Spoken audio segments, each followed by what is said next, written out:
में करेंगे ज्योग्राफी में अक्षांश और देशांतर रेखाओं और अंतर्राष्ट्रीय तिथि रेखा का एमसी कुछ क्वेश्चन नंबर पहला है, भूमध्य रेखा से उत्तर या दक्षिण किसी दिए गए स्थान की कोणीय दूरी क्या कहलाती है? तो वह कहलाता है अक्षांश। Option number C. निम्नलिखित में कौन सा वृत्त का उदाहरण है?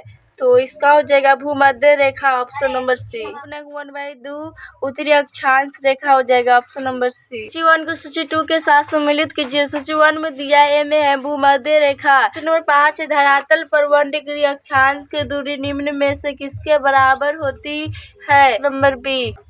क्वेश्चन नंबर 6 है, भूमध्य रेखा के अतिरिक्त कौन सी अक्षांश रेखा पृथ्वी के 2 बराबर भागों में विभाजित करती है? तो इसका हो जाएगा कोई भी अक्षांश नहीं, इनमें से कोई नहीं होगा। Option number D. Question number 7 है, मकर रेखा अथवा 23.1/2 दक्षिण अक्षांश वृत्त निम्नलिखित में से होकर गुजरती है? तो इसका हो जाएगा ऑप्शन नंबर बी, मालगासी। वह काल्पनिक रेखा जो पृथ्वी को 2 भागों में बांटती है क्या कहलाती है? तो वह कहलाता है भूमध्य रेखा। ऑप्शन नंबर ए। दोनों ध्रुवों को जोड़ने वाली वह काल्पनिक रेखा जो भूमध्य रेखा को समकोण पर प्रतिच्छेदी करती है क्या कहलाती है? तो वह कहलाता है देशांतर। Option number B. 2 देशांतर रेखाओं के बीच की दूरी की निम्न में से किस नाम से जानी जाती है? तो ये हो जाएगा गोरे। Option number B. एक देशांतर से दूसरे देशांतर के बीच कितना समय अंतराल होता है?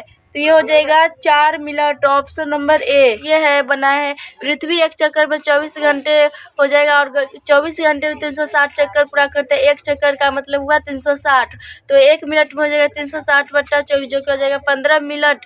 तो 15 डिग्री में होता है 60 मिनट, तो 1 डिग्री में हो जाएगा 60/15, तो 15 चौका 4 मिनट हो जाएगा। तो इसका ऑप्शन नंबर ए हो जाएगा 11 का ए। भारत की स्थिति है ये 82 डिग्री 1/2 पूर्वी।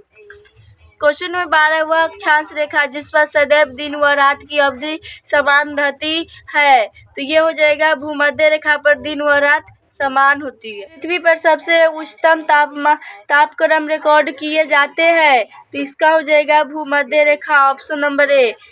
इसमें नोट में है, कौन सी नदी भूमध्य रेखा को 2 बार काटती है? तो वो नदी है कांगो नदी जो कि अफ्रीका में है। फिर है, कौन सी नदी मकर रेखा को 2 बार काटती है? तो वो है लिम्पोपो नदी, ये भी अफ्रीका में है। तो 1 डिग्री देशांतर की सर्वाधिक होता है दूरी कहाँ पर होगा? तो इसका हो जाएगा ये विषुवत रेखा। ऑप्शन नंबर सी। देशांतर की संख्या कितनी है?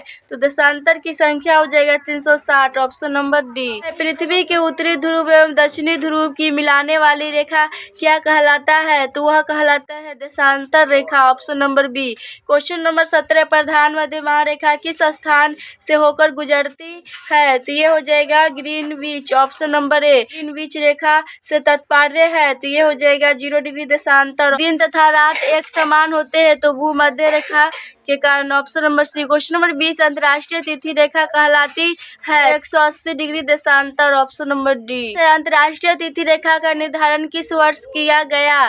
तो इसका हो जाएगा ऑप्शन नंबर सी हो जाएगा 1884 ईस्वी। भारत का प्रमाणिक समय किस देशांतर से लिया है? तो ये हो जाएगा ऑप्शन नंबर डी हो जाएगा 82.1/2 ईस्ट को बोलते हैं पूर्वी। क्वेश्चन नंबर 23 है, भारत का प्रमाणिक समय किस स्थान से निश्चित किया जाता है? तो इसका हो जाएगा इलाहाबाद से। Option number C. ग्रीनविच मध्य समय तथा भारतीय प्रमाण समय के बीच समय अंतराल कितना है? तो ये हो जाएगा 5 घंटे 30 minute. Option number B. Question number 25, अंतर्राष्ट्रीय तिथि रेखा 180 देशांतर से कितनी बार विचलित होती है? तो ये हो जाएगा 4। ऑप्शन नंबर ए। क्वेश्चन नंबर 26 है, ग्रीनविच किस देश में है? भी हो जाएगा यूके। क्वेश्चन नंबर 27, एक देशांतर को पार करने में 2 स्थानों समय के बीच क्या अंतराल होता है? तो इसका हो जाएगा ऑप्शन नंबर बी हो जाएगा 4 मिनट।